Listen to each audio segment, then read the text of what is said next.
and welcome back to the Academy tutorials. We are currently continuing our naming organic compounds playlist, and we are focusing today on naming ketones, all right? So this is what a ketone looks like. It looks similar to an aldehyde, except the placement of the carbonyl is different. Remember, we learned in the last video that C double bond O, another name for that is carbonyl, all right? So the placement is going to be in the middle or throughout the chain, but it won't be located here or here. Does that make sense, you guys? And if it does not make sense, please make sure you check out the aldehydes video to try and have a little bit more clarity on how ketones differ from aldehydes. Now, ketones are carbon molecules with a carbonyl. So as you can see, it's a carbon molecule with a carbonyl. And because of the higher oxidation state on the oxygen, so as opposed to it, when it's single bonded, that's one level of oxidation. But when it has two, or it has a double bond attached to it, it's a carbonyl, it has a higher oxidation state. So this changes the naming priority. So I decided to add the three that we focused on with oxygen containing compounds, so you guys are able to understand the difference in priority with naming. So aldehydes are going to be greater than ketones. Ketones are going to be greater than alcohols, all right? So if we were naming a compound and it had all three of these, the aldehyde will become before the alcohol. The aldehyde will become before the ketone before the alcohol in terms of naming. So the aldehyde in this case will end up getting the name of the parent chain. It will be the parent chain itself. So when we're speaking of ketones, the placement of the carbonyl group matters. So as you guys can see, remember what I said, it will never be on the ends, but it will be in the middle. As I put here, not the center, but not the ends. So if we look here, we have 1, 2, 3, 4, 5, 6, 7, 8, 9. So technically, this will probably be the middle. But as you can see, the ketone can be placed anywhere on any of these hot spots. So it can be placed here, here, here, here, where it's at, here, or here. But not on the ends, because if it's on the end, that means that a hydrogen will be attached to it, and it will no longer be a ketone, but an aldehyde, all right? So another thing is that there are no leaving groups attached, only another carbon chain. So ketones and aldehydes share the similarity, except with aldehydes, they have an H attached to it, but here you see that there's a carbon chain on either side of the carbonyl. So for naming, we replace the E of the carbon parent chain with -one. You guys see that here? Let me use a different color. Yeah, I'm gonna use my purple marker. So here, the -one. So this ending is what is replaced. So for example, let's use it here. I said that's 9, right? So the parent chain for this technically will be non-name, or no name. I think it's non-name. Yes, non-name, right? So if we want to turn this into a ketone, we would drop the E and just add -one. So non. That would, and then also you have to put the number of the carbon with the C double bonded O. Remember in the aldehyde, we did not have to add the number for the aldehyde because the aldehyde is located on the end.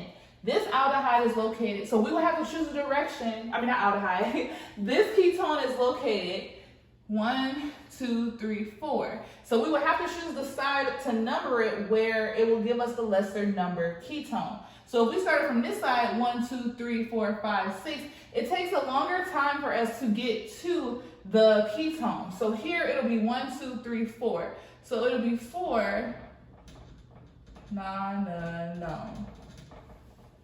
All right, so over here, I just have two very easy examples. If you guys are looking for more examples, some that are more complex, we will be focusing on those this weekend, this upcoming Sunday, in our weekend review. But for now, we can look here at these examples just to show you guys briefly the naming. We're focused on the naming of ketones.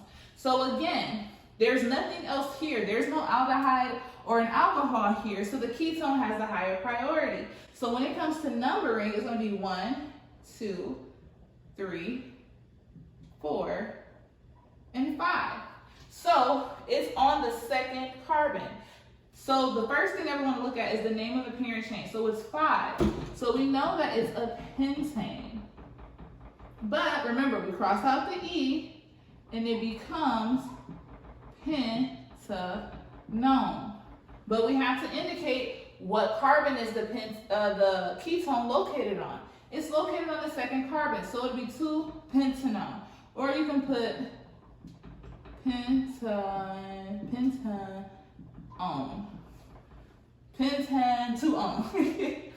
All right, so now let's look down here. This is a little bit more complex because not only do we have a parent chain, but we also have substituents attached. So we can do 1, 2, 3, 4, 5, 6. 1, 2, 3, 4, 5, 6, 7. So we're going to do that because that's the longer chain. So 1, 2, 3, 4, 5, 6, and 7. So for the parent chain, we know that it is technically heptane, right? But since the ketone is attached here, we have to cross off that E and add the -one. Heptanone. Now, it's located on the second carbon, so technically it's 2-heptanone.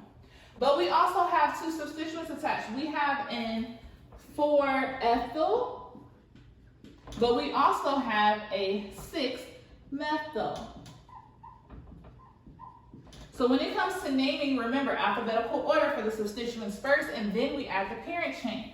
So it's going to be 4-ethyl, 6-methyl, 2-heptanone.